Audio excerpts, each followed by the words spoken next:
As-tu déjà entendu parler du programme Erasmus ou encore de la bourse Erasmus+?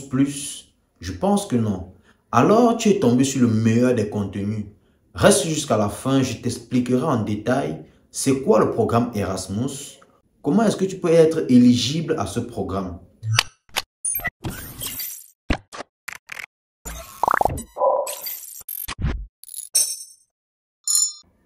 Bonjour et bienvenue dans cette nouvelle vidéo. Si c'est ta première fois de me découvrir, n'hésite surtout pas à t'abonner. Abonne-toi, like, partage pour ne pas rater mes prochaines vidéos.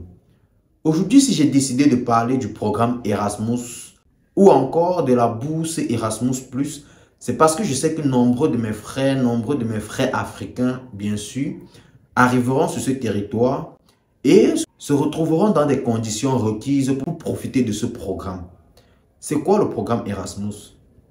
Le programme Erasmus est un programme voté par la Commission européenne, je pense en 1987. Et quand on dit programme, on parle d'idée. L'idée de ce programme part d'une jeune chanteuse et professeure italienne, Sofia. Donc, c'est d'elle que part cette idée. En quoi consiste ce programme? Ce programme consiste tout simplement de permettre aux jeunes étudiants européens, c'était un programme qui à la base ne concernait que des pays de l'Union européenne. Ceci dit, des jeunes étudiants de deuxième année universitaire étant dans des conditions requises pouvaient aller dans un autre pays appartenant aussi à l'Union européenne pour faire un an d'études. Le but c'était quoi? C'était de favoriser la diversité culturelle, le brassage culturel, l'apprentissage de nouvelles langues, la coopération entre établissements d'enseignement supérieur ou universitaire.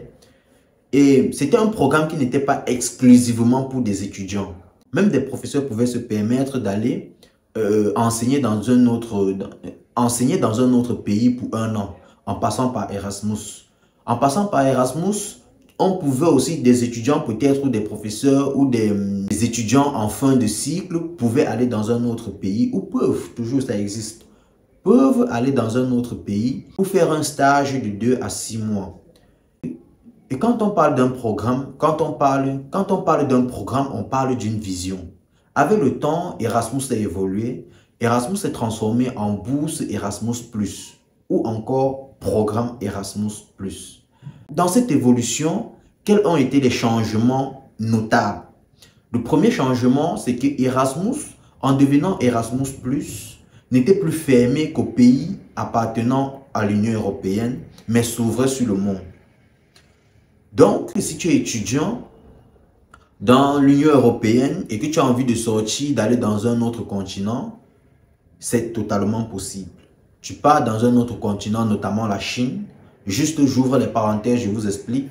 Moi, ma première année, quand j'étais arrivé, les anciens qui avaient déjà fait 2 ans, qui étaient dans des conditions pour aller poursuivre les études dans un autre pays, retournaient cette année-là de la Chine. Ils avaient passé une année, leur 2e année en Chine, et ils revenaient faire la 3e année, donc licence en Italie. C'était en utilisant ce programme Erasmus+. C'était juste pour la parenthèse. Donc, vous pouvez aller dans un autre pays, dans un autre continent hors Union européenne en profitant de ce programme Erasmus+. Et Erasmus, en devenant Erasmus+, a connu d'autres changements. S'est transformé de programme en bourse. Ceci dit, quand vous êtes dans les conditions requises pour profiter de ce programme-là, à votre disposition, on vous met une bourse. Une bourse, par contre, qui varie en fonction du pays dans lequel vous allez et en fonction de la région dans laquelle vous vous trouvez. La région dans laquelle il y a votre université, dans le pays d'accueil, bien sûr. Et ce programme et cette bourse est totalement indépendante de celle qu'offre l'Italie. Donc, ici, vous arrivez, votre première année en Italie, pour que vous ne soyez pas perdu, je me dois de vous l'expliquer. Quand vous arrivez votre première année en Italie, vous demandez d'abord une bourse du gouvernement italien. Dans cette bourse, on vous verse une somme. À côté, on met à votre disposition une chambre d'étudiants. Vous validez toute votre première année. Vous demandez à utiliser le programme Erasmus pour aller dans un autre pays de votre choix, que ce soit l'Allemagne, la Belgique, la France, la Chine, il y a énormément de pays qui y font partie. Vous choisissez votre pays et quand vous partez dans ce pays-là, il y a une deuxième bourse qu'on met à votre disposition. Donc, vous avez premièrement votre bourse que le gouvernement italien met à votre disposition. Et quand vous partez, vous avez une seconde bourse que ce programme-là, exclusivement, met à votre disposition pour que vous allez étudier. Et quelles sont les conditions pour être éligible à ce programme? La première des conditions, c'est que vous validez votre première année. Donc, quand vous arrivez, vous validez toute votre première année. La deuxième des conditions, c'est que vous parliez la langue du pays d'accueil. Généralement, dans la documentation, on va vous demander à un certain moment donné, pas dans tous les pays bien sûr. Si vous partez peut-être en Chine, on ne va pas vous demander de parler le mandarin, mais vous deviez parler l'anglais minimum. Et peut-être, je ne sais pas ça, je ne suis pas sûr, on va vous demander un diplôme. Ça dépend, un diplôme de langue. Et ça dépend totalement des pays. Il y a des pays où on ne va pas vous demander, mais vous devez être conscient que le cours que vous allez faire, que vous allez poursuivre votre année en anglais. Mais vous partez peut-être en France, vous êtes déjà francophone, vous n'avez pas besoin de diplôme de langue, vous savez, consciemment vous savez que votre deuxième année, ça sera en français, puis vous retournez en Italie après votre deuxième année pour embrasser de nouveau l'italien. Donc c'est ce que je voulais vous faire comprendre. Revenons à nos mots et temps. Les conditions pour être éligible, comme je citais, il faut déjà valider votre première année.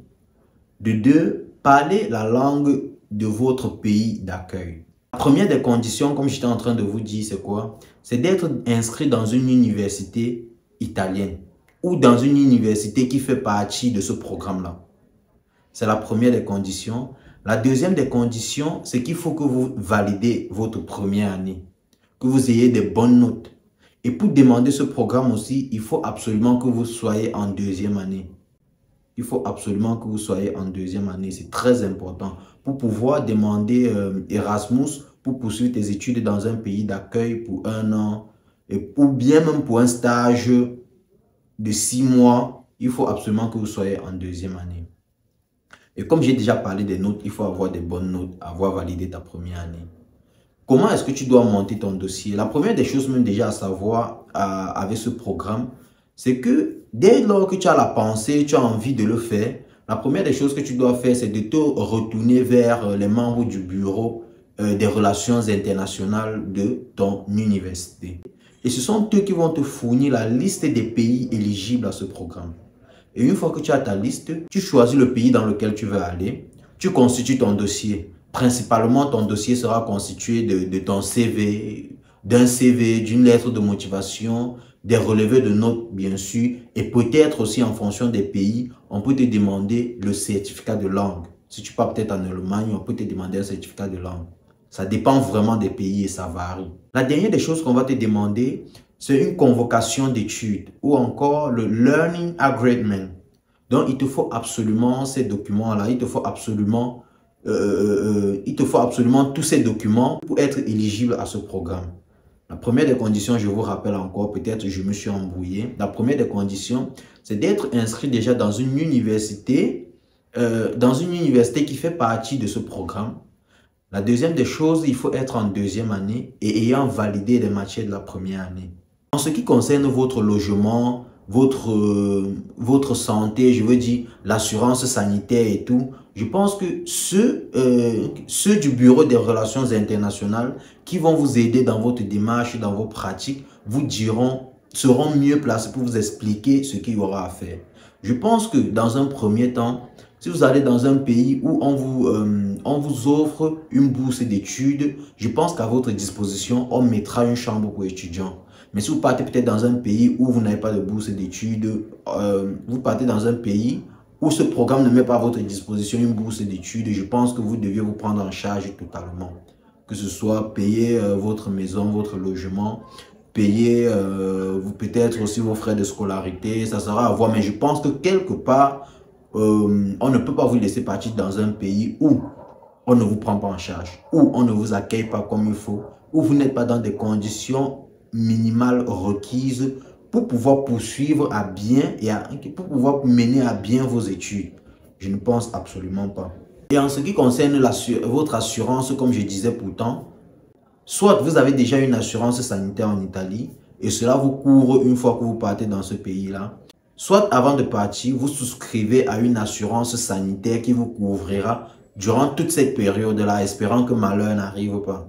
C'est vrai qu'on ne souhaite rien, on ne connaît pas son lendemain, mais il faut toujours tout prévoir.